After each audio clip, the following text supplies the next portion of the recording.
Welcome back to us Politics Studio. I'm Natsa Bariza. Today we are heading to the Caucasus. When people hear that name, they usually think of hard borders, old empires, and new conflicts. And of course, those things are part of the story. But underneath that geopolitical layer, there is something equally fascinating. The Caucasus is one of the most linguistically diverse regions in the world. Dozens of languages are spoken across a relatively small mountainous corridor between the Black and the Caspian Seas. So the question we want to ask today is simple but important. How has the diversity survived, and how has it been shaped by power? We will start in the 19th century, when the Russian Empire expanded into the region through long and extremely violent wars. Then we will move into the Soviet period, when the language policy wasn't just a cultural issue, but a core tool of governance. And finally, we will bring this conversation to the present. How everyday choices, what language is spoken at home, at school, or even at the marketplace, can sometimes become a subtle form of political positioning. Our guide today is Professor Diana Forker, one of Europe's leading specialists on the languages of the Caucasus, and professor of Caucasus Studies at the University of Jena. Diana, thank you very much for joining us today. To start us off, for listeners who mostly encounter the Caucasus through news about conflicts, could you paint a broader picture of the region? How do so many different languages manage to coexist in such a small mountainous space? Thank you for inviting me today. And sorry that I will start just right from the beginning by correcting you a little bit, because the Caucasus is really by far not the most linguistically diverse area in the world.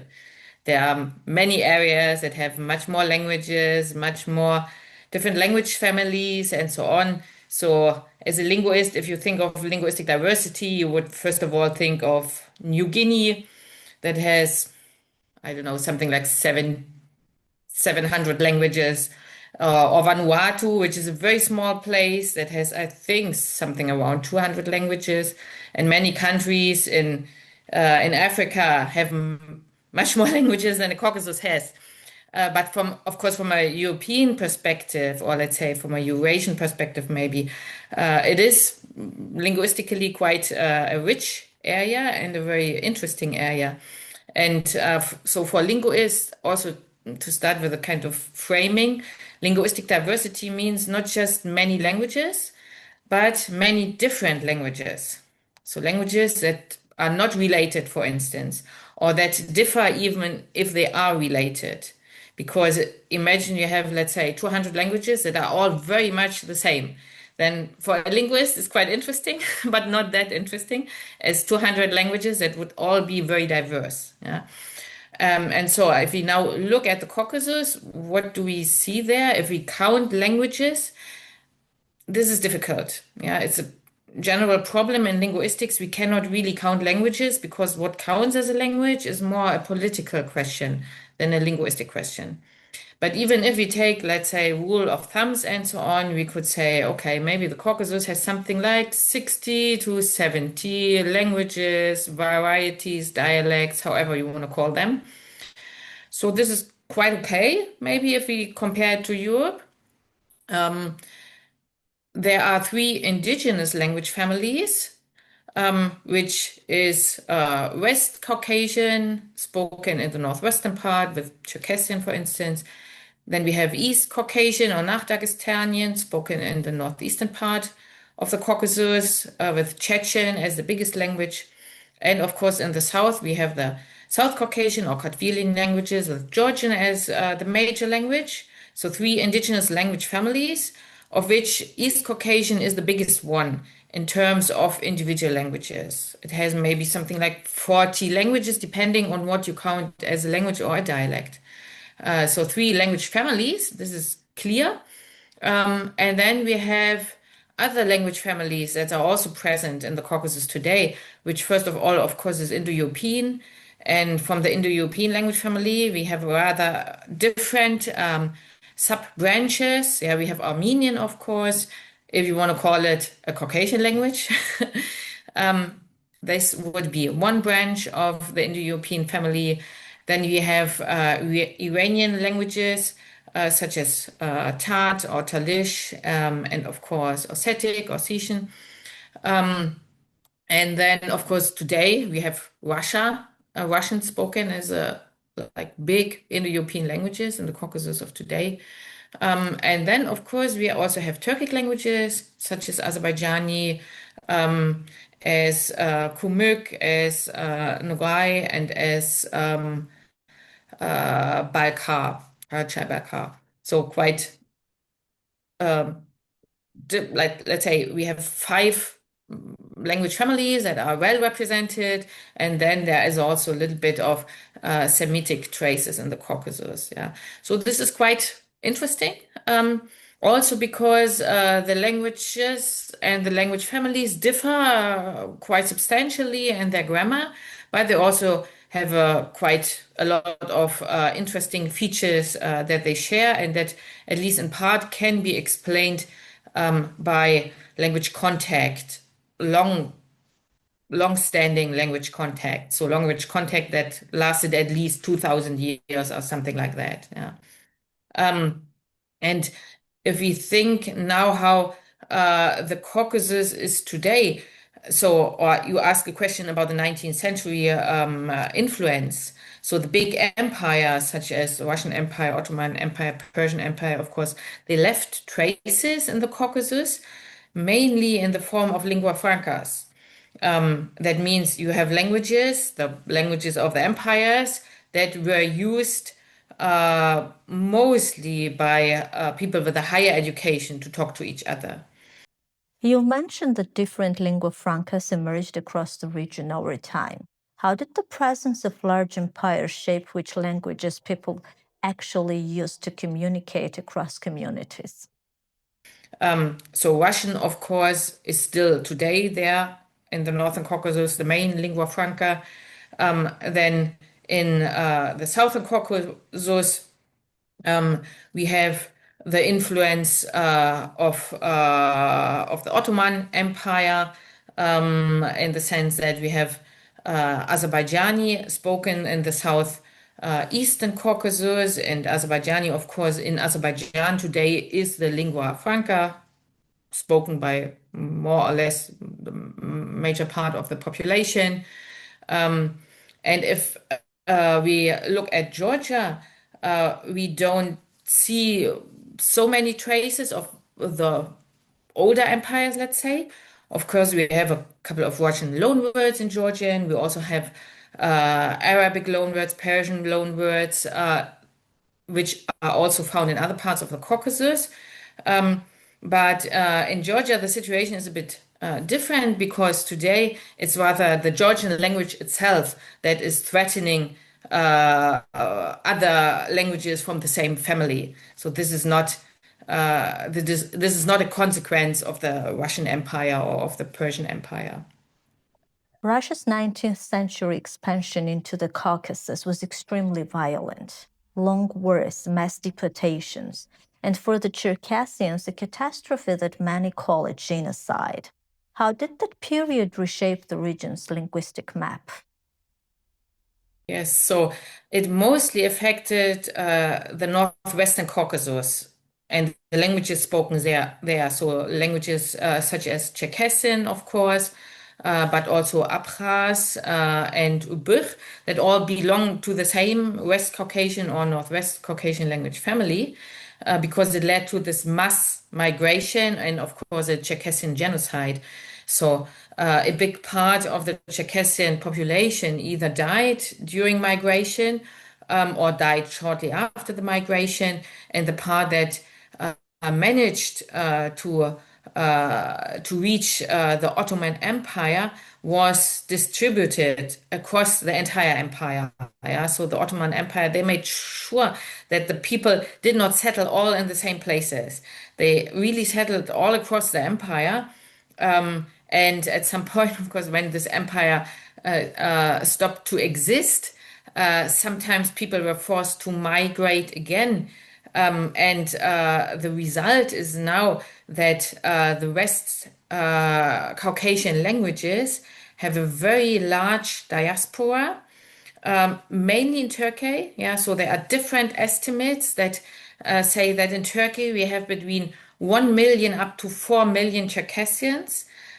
We cannot really say this because it's so hard to count who counts as a Circassian. Yeah, and the language policy in Turkey is also was also very severe, yeah, and forced people to abandon their languages. So most of the Circassians today in Turkey don't speak Circassian anymore. We also have a diaspora in Israel that preserved the language pretty well. They live in 2 or 3 settlements, quite in isolation from the rest of the Israeli population. So they have their own settlements. Then we have quite a big population of Circassians in Jordan that mainly switched to Arabic.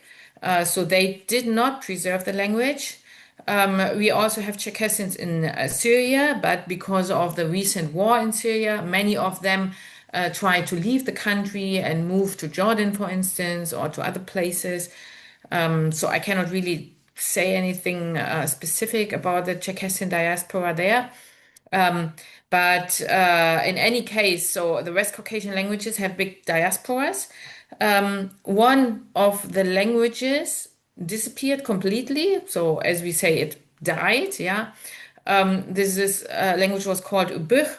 It was spoken on the Black Sea coast in the neighborhood of Abkhaz, and the entire Ubykh population during this mass migration moved to the Ottoman Empire. In the Ottoman Empire, they first assimilated with the Circassians. So they basically switched from their own language, Ubykh, to Circassian, and then in the course of the time switched to Turkish. So as far as I know, there are no fluent speakers of Ubykh anymore. There are people still who consider themselves to be ethnic Ubykhs in Turkey. And I've heard once that they try to revitalize the language, which is pretty complicated. I mean, we have some recordings of the famous last speaker of Ubykh, who was visited by many linguists because he was considered to be the last speaker. He died in the 1980s. There is in Ubykh grammar, which is quite good, and other parts, like quite a lot of materials, but I'm not sure. I mean, I've heard that some Ubykh try to revitalize the language, but I'm skeptical about it because the language is pretty complicated. Yeah.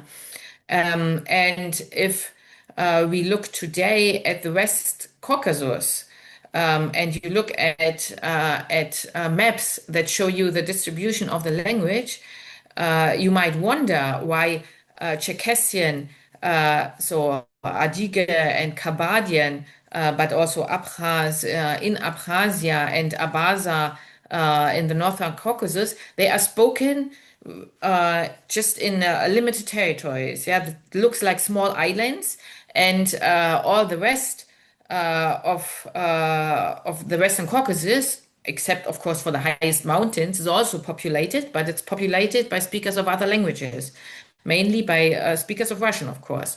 So this, I would say, this is the biggest impact that we see today, that the Russian Empire and the Russian imperial expansion has led to, that those languages were massively affected. East Caucasian languages were also a bit affected. So apart, some Avars also migrated to the Ottoman Empire. So there are Avar communities in Turkey today, but there is a heavy language shift to Turkish. The same for other East Caucasian communities. So I know that there are a couple of Tez people living in Turkey who partly, probably just the older generation, preserved the language. And there are communities of Chechen in Jordan, that still preserve the language and so on. But the eastern part of the Caucasus was less affected by the imperial expansion. Yeah. And of course, yeah, and also there is, I think, one or two villages of Ossetians in Turkey who also moved together with the North Caucasians during this imperial expansion. Moving into the Soviet period, the USSR famously standardized languages and drew administrative borders that often split linguistic communities. Can you walk us through this linguistic engineering? Yes, so language policy was a very important part of minority, let's say minority policy and so on in the Soviet Union. Um, and actually, they started off relatively well by creating alphabets for many minority languages that didn't have alphabets before. Yeah, but as maybe you know, there has also been introduced this hierarchy of languages, which place different languages in different places. The linguistic hierarchy, of course, with Russian assuming the first place, and depending on which place a language had in this hierarchy, like this determined which materials were created for the languages. Yeah, so some many languages got alphabets, but not all of them. Some languages got primers and language materials in order to be used at some point as a language of instruction in primary school, let's say. And other languages didn't get that. Yeah. So of course the idea was to educate the people such that they could work in like not just simply as a farmer who did not maybe need to read and write, but also in the newer industries and so on. So this has had good sides, but it also had bad sides. I mean, the creation of the alphabet actually started out by introducing mostly Latin-based alphabets for languages that, at least in part, were written with the Arabic alphabet. So at the one hand, it's good. You create alphabets for languages that maybe were not really written. On the other hand side, some of the languages were used as written languages, as Avar, for instance, a relatively big language from the Eastern Caucasus, that had an Arabic script that was more or less suitable, but I mean, people were using it to write an Avar for already like 100 years, 200 years, or something like that. And when the Latin alphabets were created, of course, one of the reasons behind this was to split those Muslim communities from the rest of the Muslim world. Yeah, for the Muslim world, of course, the Arabic alphabet is very important.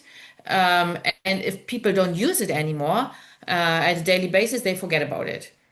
So this had good sides, but it also had bad sides because it kind of made this separation from the rest of the Muslim world.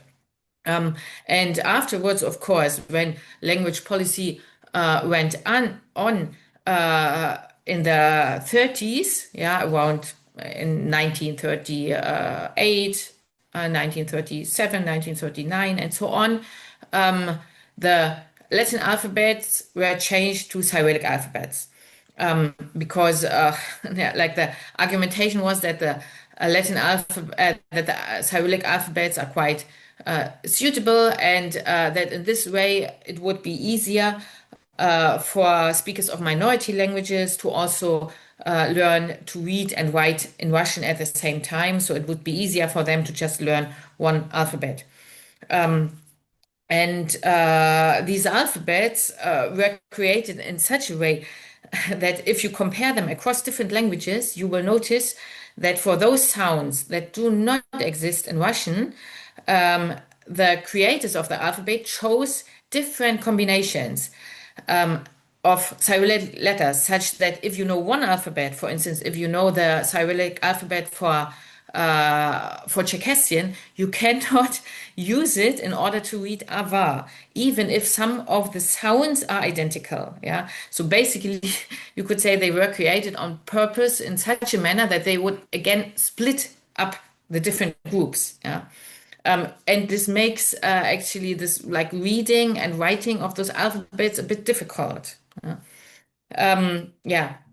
So, on the other hand side, this creation of the alphabet and of the materials, it's something I would say that is a bit unique in the history of language policy. So I don't know of any other country in the world that made such huge efforts to create materials for minority languages, yeah, that can still be used today. Yeah, but in general, this language policy, of course, it was not just about alphabets, but it was also about education. And there, in the end, we find very different policies for different language and language groups and ethnic groups. So if you just think of Georgia, yeah, we know in Georgia we have a large group of Armenians, yeah, like some parts of the countries are settled by Armenians, and then we have Azerbaijanis actually as the largest minority in Georgia. And for those big minorities, such as the Armenians and the Azerbaijanis in Georgia, the Soviet language policy was to open for them schools either in their own language or in Russian. So they were not encouraged at all to learn the language of the country in which they were actually living. Yeah, so they were not encouraged to learn Georgian. By contrast, with the small people, small minorities, for instance, we have the Pankisi Chechens in Georgia. Yeah, they did not get any schools in Chechen, but they had their schools in Russian. Yeah. So the language policies differed quite a lot depending on the ethnic minority to which the people were belonging. In 1944, the Soviets deported entire communities, Chechens, Ingush, Balkars, the Meskhetian Turks, to name the few. What did those deportations mean for language transmission? So actually, I will only talk about the Chechens because about them I know most. Yeah, about the other ones I really cannot say a lot. But if we look at the Chechen community, first of all, of course, these deportations had a major impact on the Chechen people. Yeah, if you talk to Chechens, of course, every family was affected by those deportations. Yeah, really, every family. So not everyone was deported, but so many people were deported that if you are a Chechen, you will have ancestors who were deported for sure. So this led, of course, to large diaspora communities that at least to like they still exist in part. So I know that in Kyrgyzstan and was it Kazakhstan, I think. So there are still Chechen communities today that I haven't been there. Yeah, this is something that I know just from the literature that they partially preserved the language.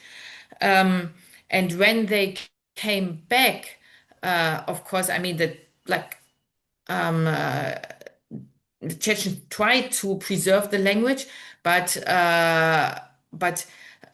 if you live if you're surrounded by people who don't speak your own language, and Russian is a lingua franca of the entire Soviet Union, then of course you might switch even easier to Russian than other communities. Today, if you look at Chechen as it is spoken in Chechnya, as far as I know, it is even more dominated by Russian and Russian loan words than some smaller communities in Dagestan. I cannot really say if this is a result of the deportations, yeah, but it might be the case.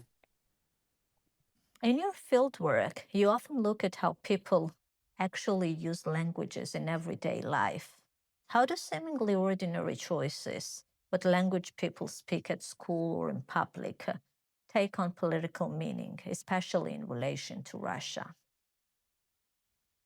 So if we let's start with the Northeastern Caucasus, because this is an area of the Caucasus that I know best. And for Dagestan, which actually is within the Caucasus, the place with the largest number of languages, I would not say that the choice of the language, at least not today, has really, let's say, chose a political position. Yeah, I would say that this is largely or completely just a matter of practical value.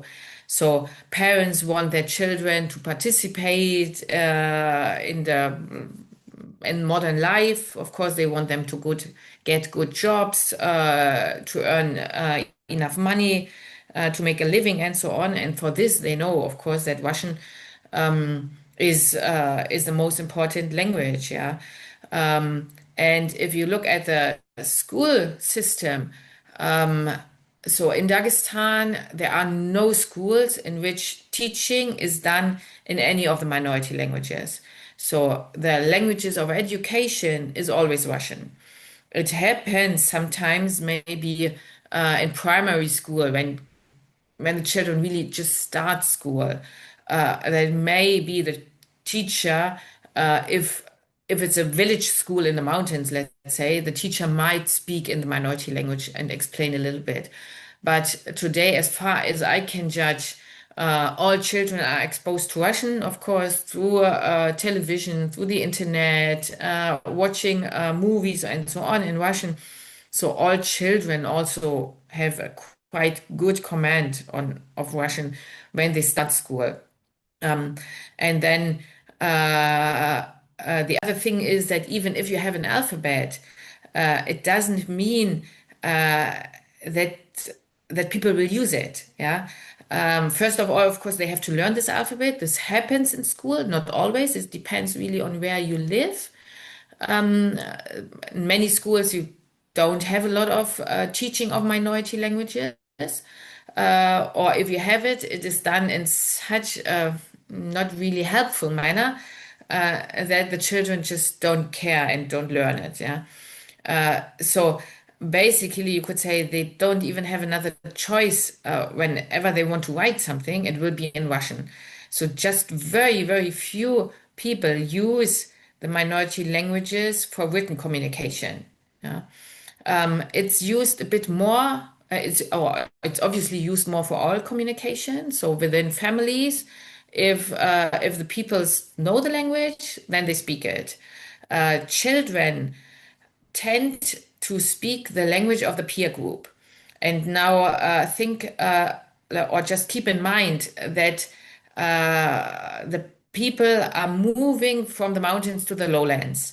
In the lowlands, the villages and the cities are, of course, ethnically mixed and also linguistically mixed. And in those places, children speak the language of the other children. They go to the kindergarten. Not everyone speaks Ava, let's say, because it's a mixed village. Then they speak Russian. And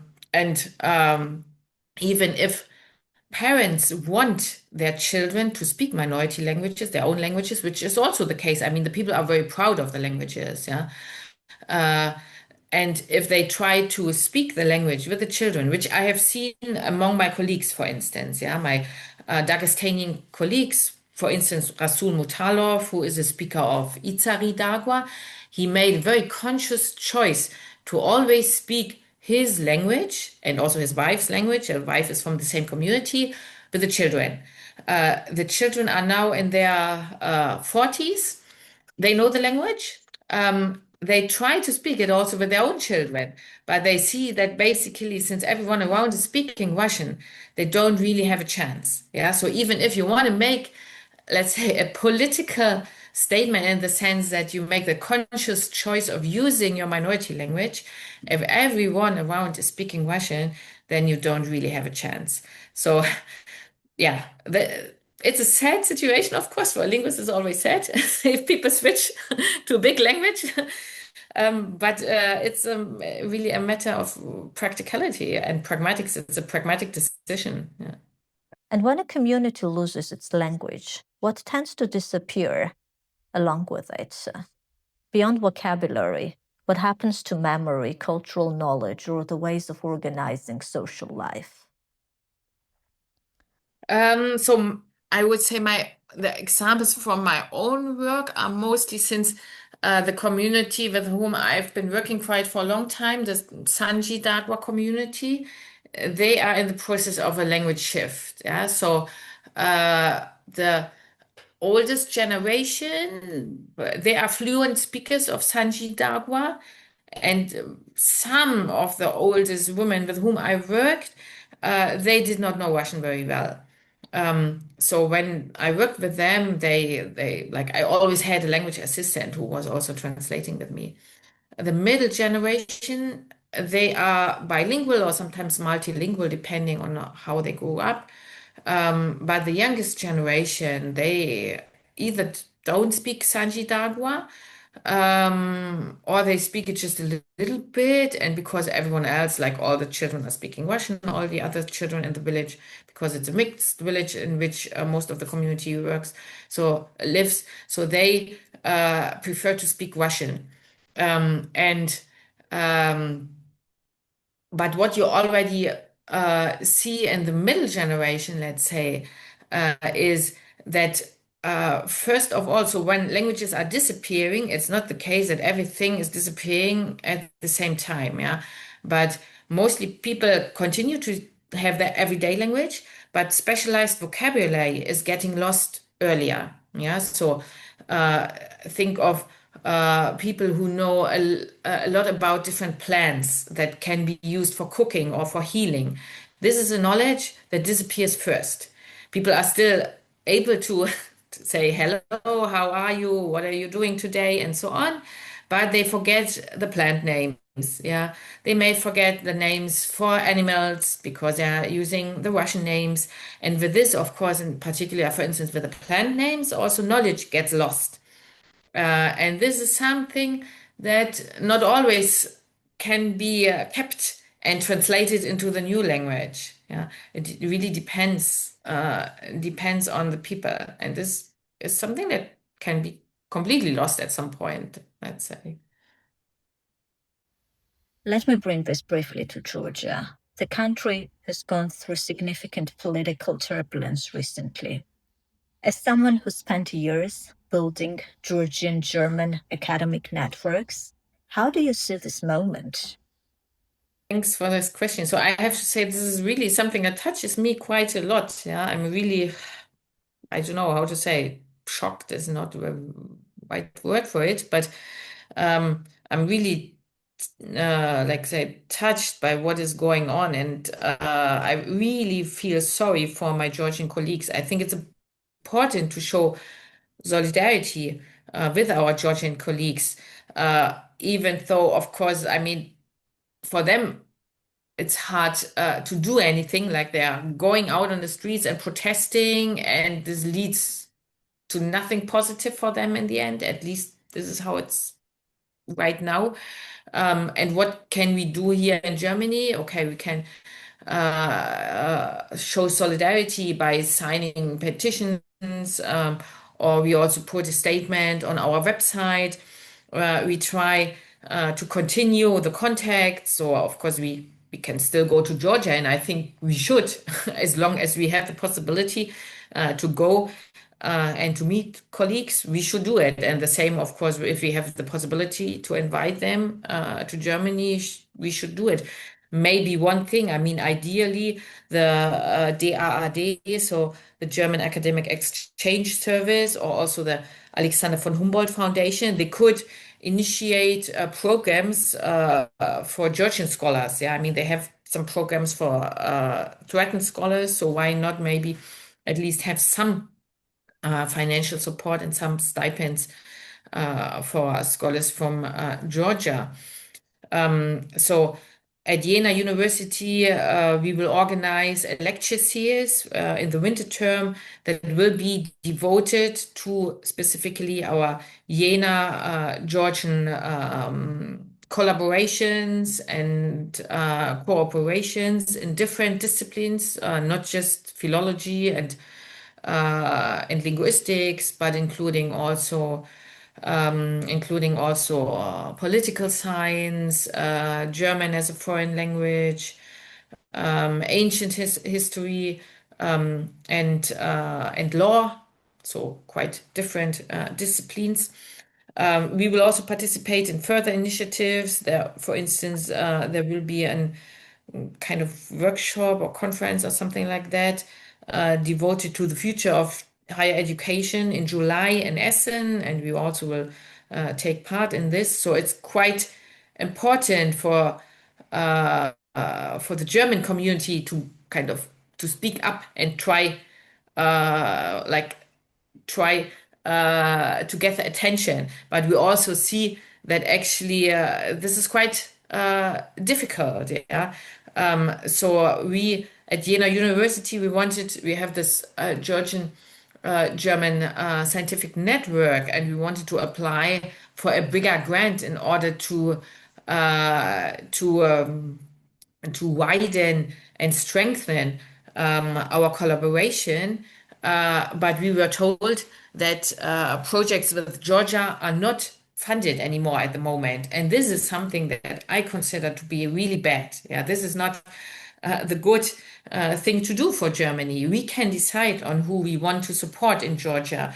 And by cutting money for collaboration with Georgia, we don't help our colleagues there. So yeah, we as scientists in Germany, I think we should kind of try to get the attention of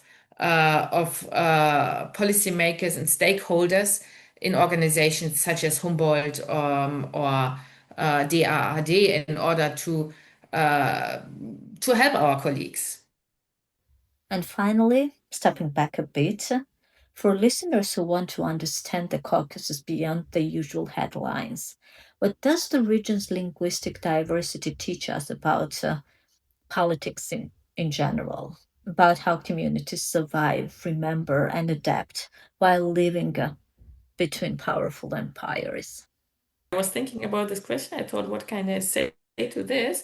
So one thing that I found very interesting, since I'm mainly, well, I have been working for quite a lot in this Northeastern Caucasus, and what I found there is that the communities there are very independent and very much relying on their own power and not on the state. I mean, of course, this is also because the Russian state, yeah, is or also Soviet power is maybe not as I mean, this is for sure not the same that we know from Western democracies. But apart from this, they basically practice, and I would say also to a certain extent still practice today, a kind of basic democracy. So in their history, quite a big part of the Northeastern Caucasus was not really conquered. I mean, big powers tried to conquer them, but they did not really manage. Yeah, they resisted control for quite a long time. And they practice basic democracy because they did not really have inherited feudal systems and things like that. So they took their own decisions. They had like the elders who were deciding together on what to do in terms of war and so on. They basically had their alliances with the surrounding villages and tried to defend themselves or tried just to escape to the mountains, let's say, and then come back later. And they never, not, of course, not the entire Northeastern Caucasus, but big parts of them, they did not try to conquer other surrounding villages and ethnic groups and so on. They just wanted to be left alone, let's say, and just live in peace and just do their own thing. And this based on a relatively democratic decision process. Yeah, so they had the elders who came together and took the decisions together. And the leadership was not inherited from father to son, but it really was a matter of who is the brightest mind let's say, who is the strongest man, who can be the leader. And I think this is quite interesting. Yeah. So if you look at examples of basic democracy, we don't have to look just at Greece in antiquity, but we can also look at the Caucasus as a very nice example for this kind of really basic democracy. And of course, other very nice examples are the Georgians and the Armenians who preserved their own languages and still preserve them. I mean, Georgian is not threatened, and Armenian is also not threatened, with their own history of writing, own literacy history, and own cultural history. Of course, always struggling against the bigger powers, but kind of managing to keep a place. Thank you very much for joining us today. It's a real pleasure to have you on Asked Politics Studio. Thank you very much. Thanks.